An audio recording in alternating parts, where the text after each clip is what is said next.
Man, world of technology. Welcome back to the show. I am the Burn One. And this is the work. First of all, let me apologize to the viewing audience for our last episode. The audio was out of whack. We did everything we could not figure out how to get the audio intact. Sometimes these things happen. I mean, it's technology. We didn't create the technology. But with that being said, Mr. Williams, how are you today? I'm doing well, man. How was the weekend? I can't complain, man. I'm here, uh, living. Everything is good. Went to the gun range with my old lady today. Let her fire off some rounds at the gun range, and just enjoyed the day pretty much. Again, let me apologize to you for last week's show, with the audio being messed up and everything, but I think we're on the right track here today. And if you would, again, introduce the clothing brand as well as your name to the viewing audience for those who may be viewing this time that wasn't viewing last time.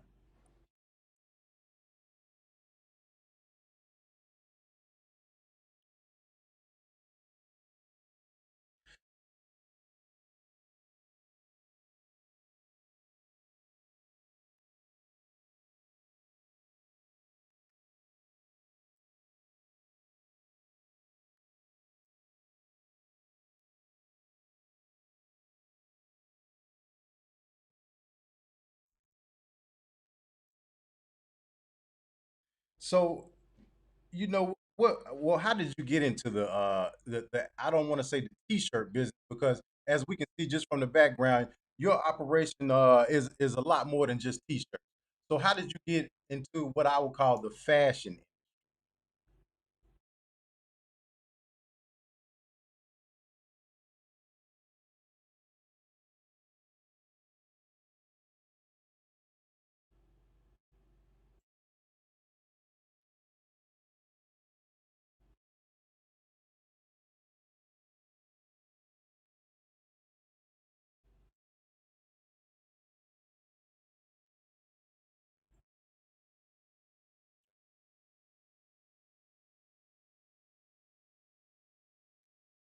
Right. Well, one thing about that is every morning when you get up, you do have to put your clothes on.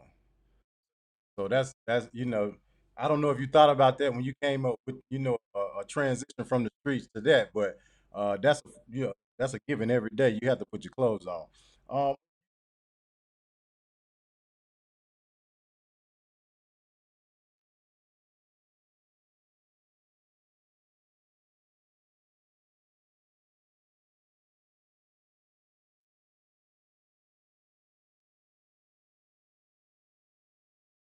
right, right. Now, when you were saying that you were transitioning from the street. Um, how competitive did you find the fashion industry? Just trying to break because I mean, just from looking at what you have, you've broken into the fashion industry. If you were to close tomorrow, I would say that you have broken in, and if you close tomorrow, you were in. So, how competitive is it?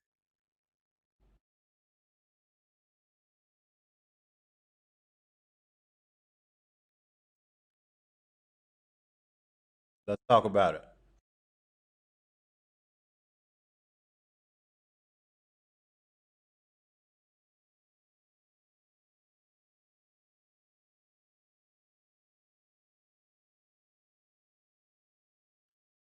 Mm.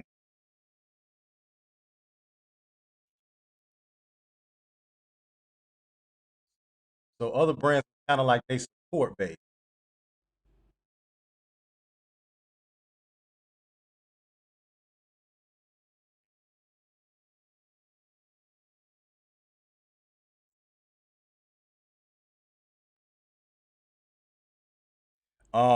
Now we were talking before. You said that there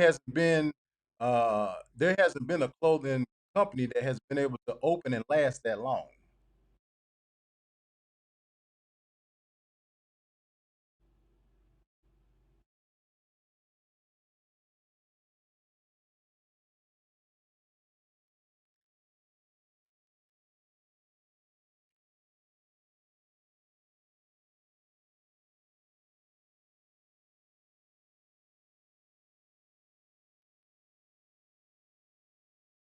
Right.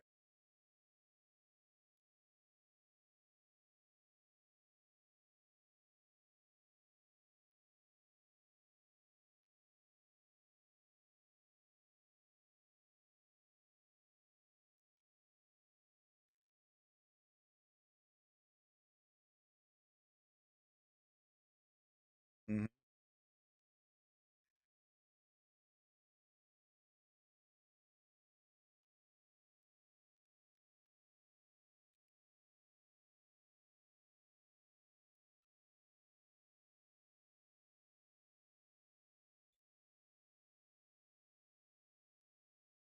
Uh huh.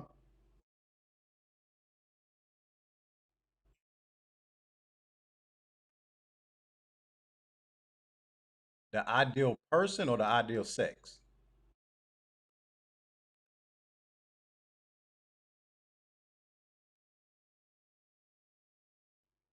Me? Yeah. Yeah. Hmm.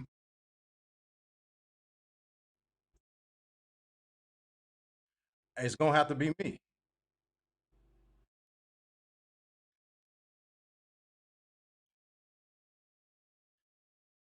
Right. Right. Right. Right. Correct.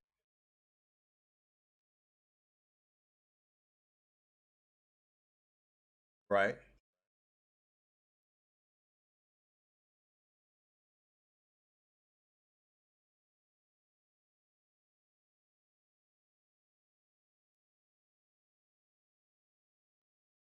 Okay.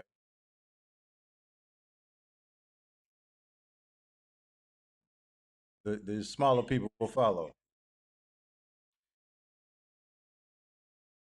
It's almost like trend setting from the top of the pyramid down. Gotcha, gotcha. Now you said which led right into one of my questions. With like Gucci and Nike, how do you feel about maybe a year and a half ago or 2 years ago? There was a big talk of everyone boycotting Gucci, boycotting Nike. How do you feel about that?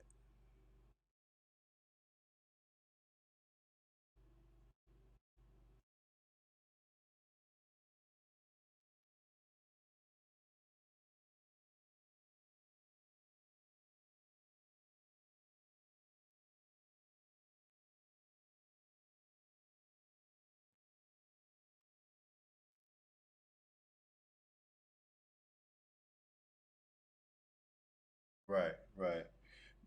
Just the reason that I asked that is because we had a real strong resistance against Gucci and Nike at the time, but over time, that feeling has kind of trickled away, and we're starting to see athletes and famous people back into the brand again, wearing Gucci and supporting them again.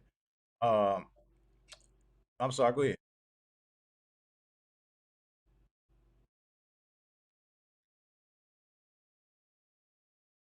Mhm. Not long, and they still making money.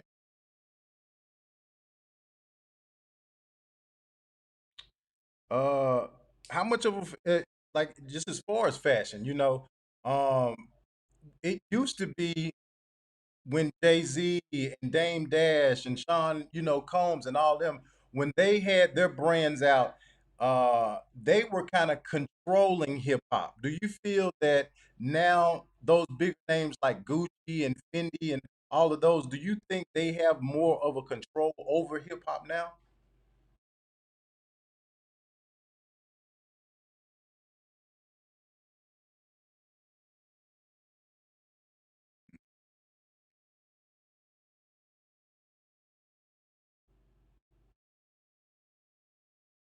Do you think you would ever try to put your brand to where hey man, my Nazi hoodie costs 250.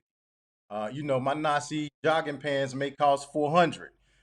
Will you ever try to take your brand to that level, or is your goal and outset just to make it affordable for people and make it to where you can eat?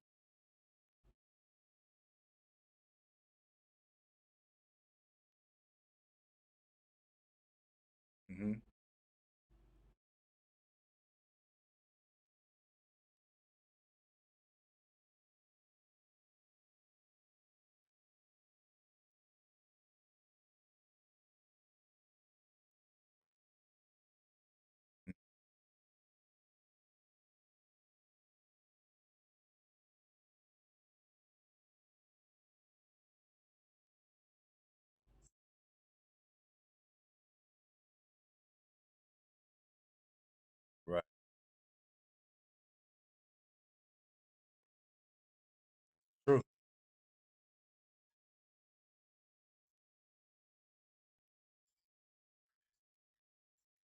This is true.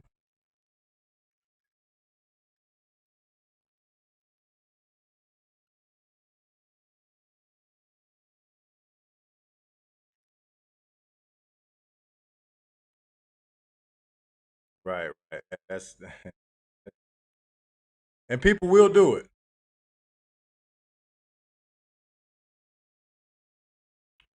Um, there, just off the top, there's a lot of different, probably like 40 or 50 different, you know, lanes of fashion, I should call them. You have punk rock, you have preppy, you know, wear, you have the artsy wear, you have the tomboy look, you have grungy look, you know, you have business attire, sportswear, streetwear, casual wear. You have vintage, you have gothic. Uh, which lane do you feel your brand falls into, or does it not fall into any of those? Premium streetwear.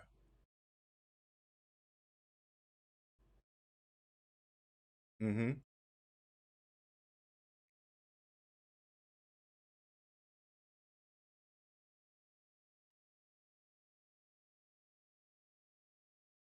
Right. All right.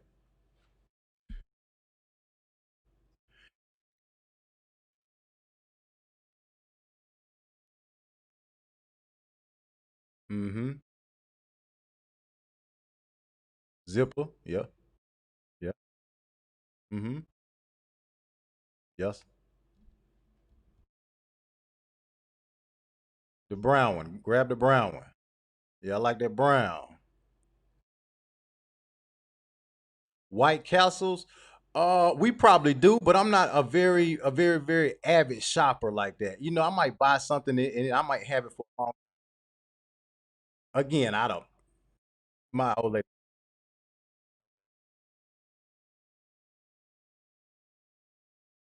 Okay. That's okay. Okay. I mean that almost look, you know, like we can sit there beside a North Face.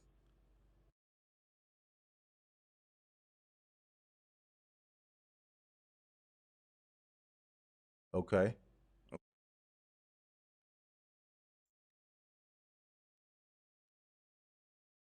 And the weather in Kentucky, how is the weather in Kentucky? Is it cold there or hot there? How is it? Okay, so that right there is enough to keep you warm, and that's not a real thick, you know, jacket right there. Um, is that is that like that special like heat technology stuff that keeps your body heat in when you have it on?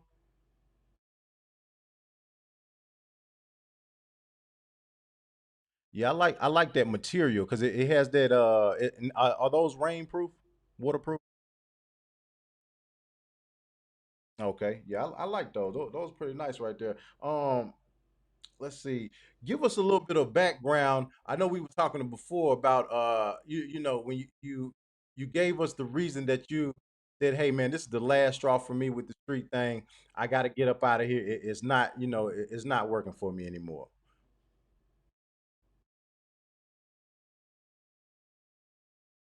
Yeah, I mean, however you want to run it down, you know.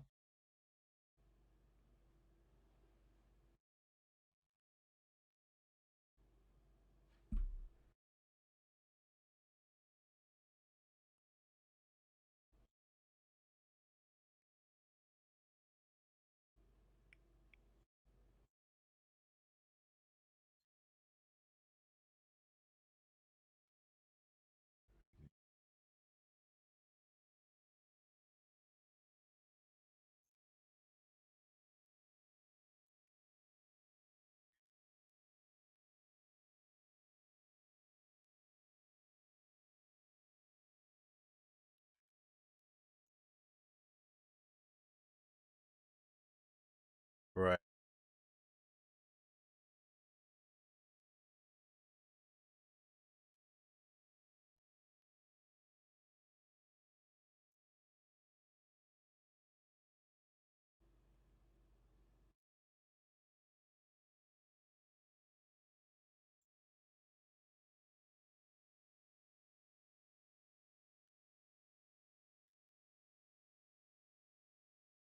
Mm.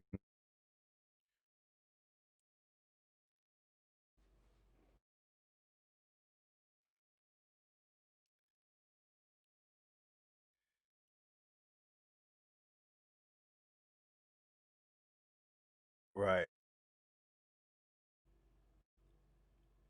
Turn your camera up a little bit. Turn your camera up a little bit so we can see your the top of your head cut off. Turn your camera up a little bit. Yeah, yeah.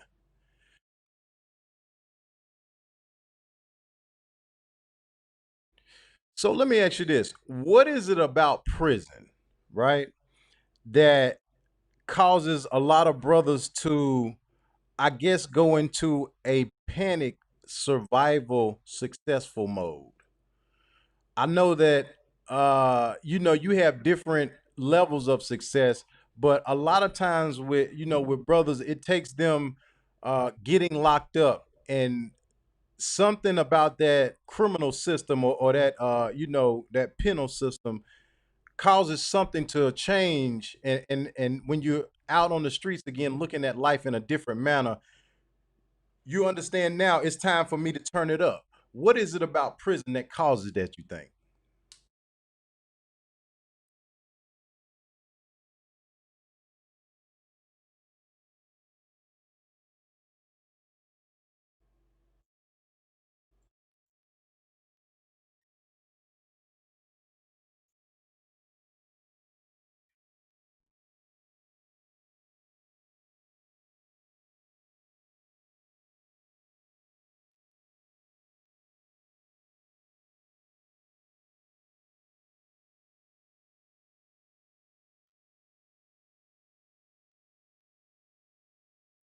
Just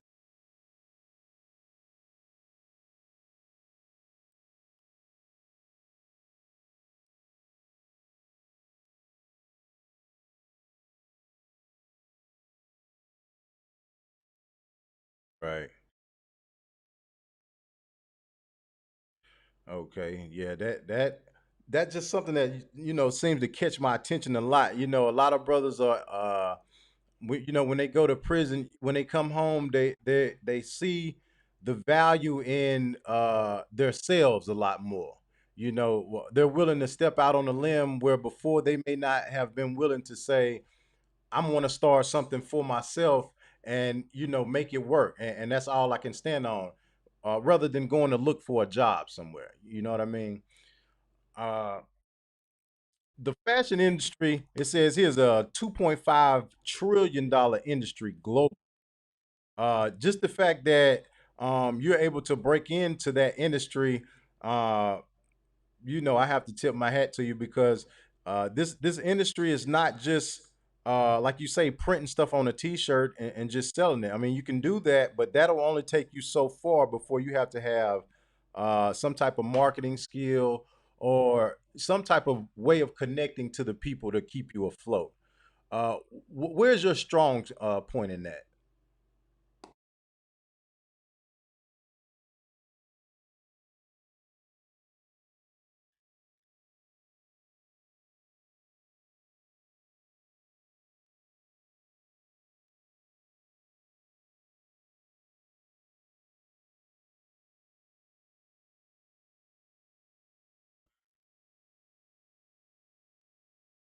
Mm-hmm. Right.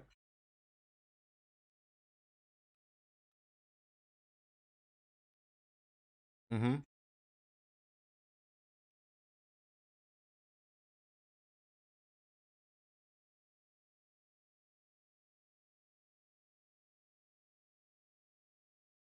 Right.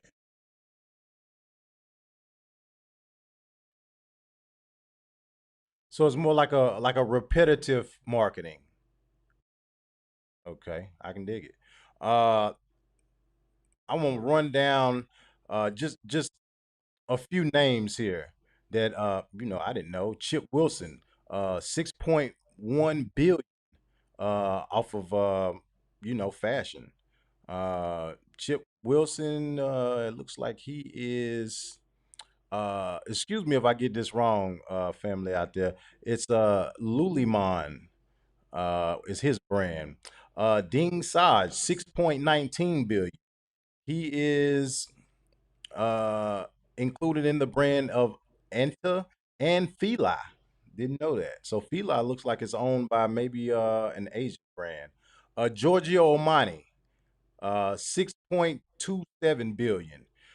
These are big numbers, man. Like these are not just numbers that are, on a scale to where they're looking to go broke in any time in the near future. Why is it that you feel someone like we mentioned before, like a Puffy or a Jay-Z, even Outkast, Snoop Dogg, they had clothings before, but those were more like a t-shirt branding. What do you feel maybe had them fall to the wayside and not be able to have long-term success with those brands? Even Fat Farm. You said the designs, consistency and design.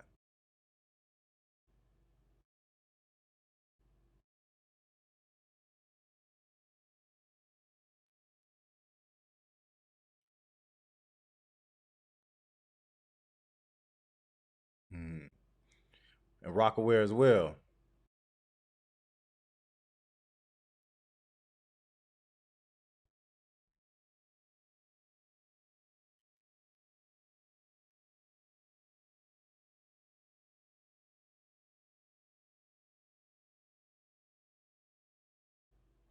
Yeah, him and I forgot the Def Jam guy, Fat Farm. Him and Fat Farm, they had pretty good clothing, and they were pretty popular. Maybe 2004 up until maybe like 2005 ish, 6 ish, and then it kind of faded. And then we start to see, the infiltration of the companies like, Giorgio Armani, Gucci, Fendi, and things of that nature. Do you feel that this was a basically an assault on the community of hip hop to withdraw that money and distract them from brothers like Dame Dash, who was putting out Rockaware, and Sean John, made by Puffy? Do you feel that that was a direct assault against brothers like that to kind of knock them out of the box and get that money?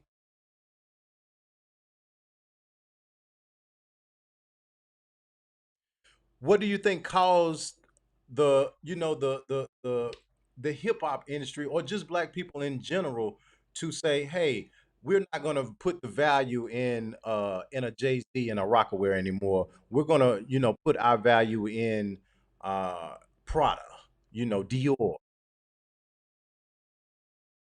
Mm, mm,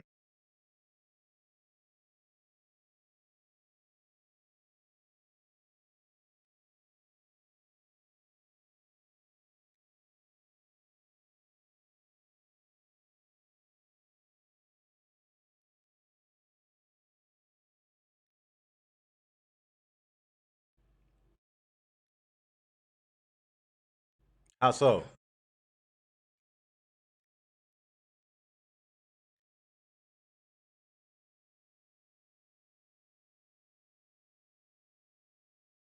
Okay.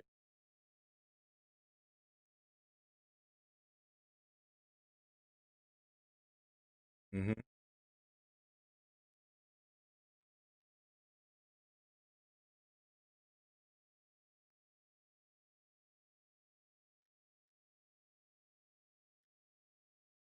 Hmm.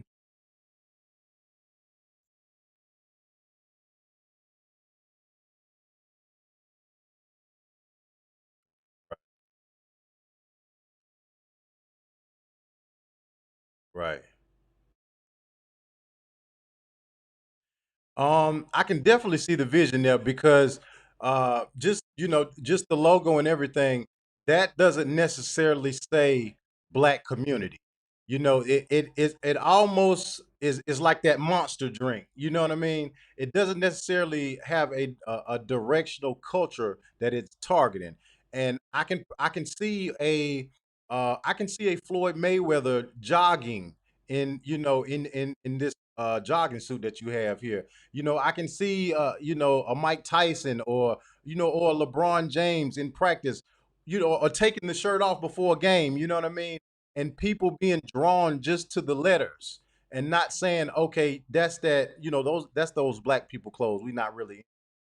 So, okay.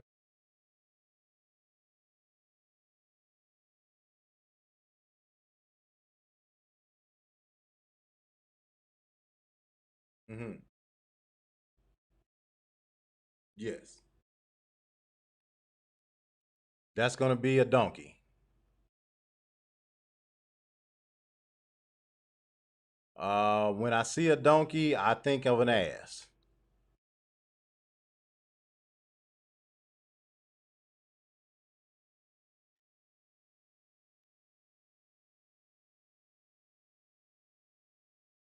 Hmm.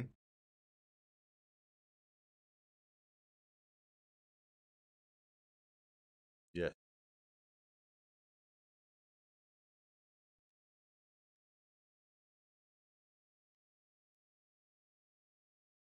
Right.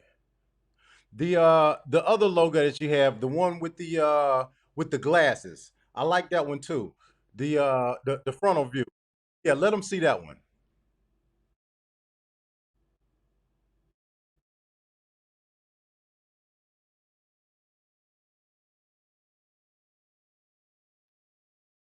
I like that embroidery on that hat. Yes, sir. So what right now is going to be one of your hottest sellers?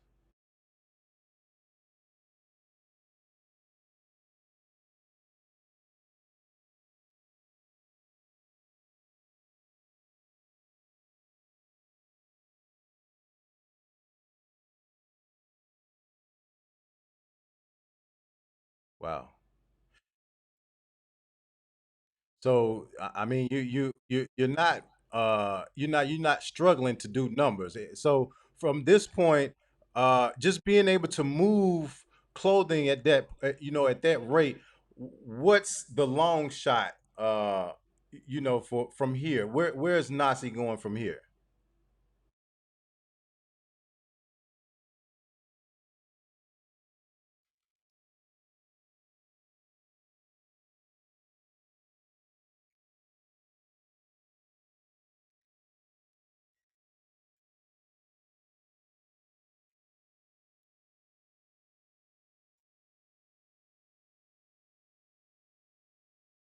Okay, is that as part of that vision that you have, is taking it to the runways of New York, the runways of Atlanta, the runways of maybe California, Texas, places of that nature, Chicago.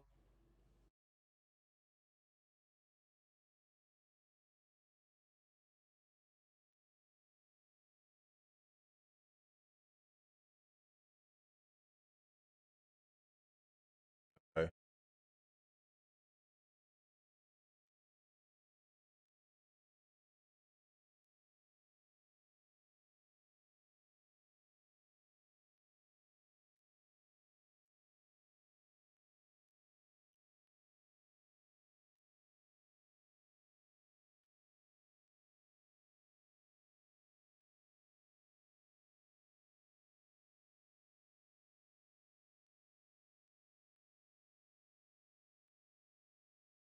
Mm-hmm.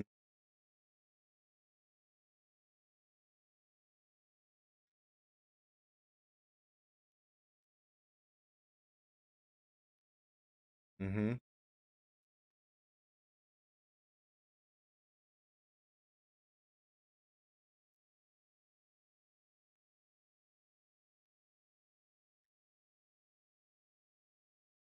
What's going on over there? Uh-huh.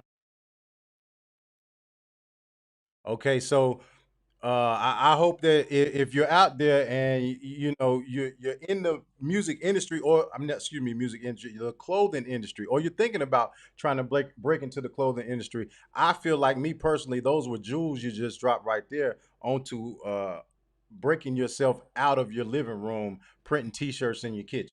That basically was the blueprint to take yourself to the next level if that's the level that you're on right now. You gave examples of uh, just going out to the clubs and things of that nature. In future interviews, I like for you to be able to break it down to people on how to actually go from just having an idea to actually making yourself legally, in good standings with whatever state or county that you're in to operate and sell your brand or your product and your idea. Because we short for time, the Zoom meeting they only let us go 40 minutes. We're right at about 32 minutes right now. Just in case we get kicked out early, give them that Instagram name. You can give all three if you would like. Give them your Facebook so they can follow you and keep up with you. Yeah, hold it steady 1 second. All right, got it. All right, and then I can you see that scrolling ticker at the bottom of the screen?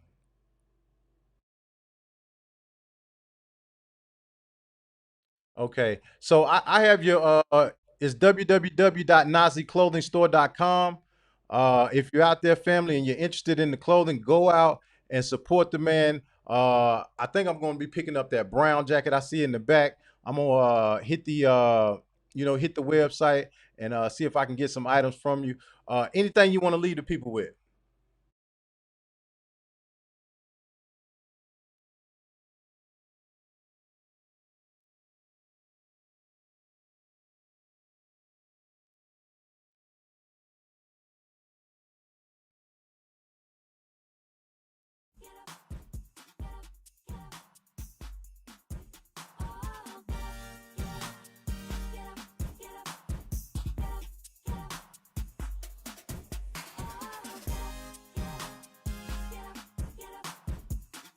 All right, family, you heard it from the man himself. I couldn't give it to you no better. You heard it from the horse's mouth, or you heard it from the donkey's mouth, should I say. Again, brother, I'd like to thank you for coming on to the show. We look forward to speaking with you more and, watching you grow, man.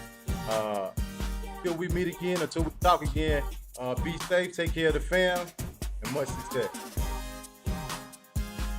All right. Yes, sir.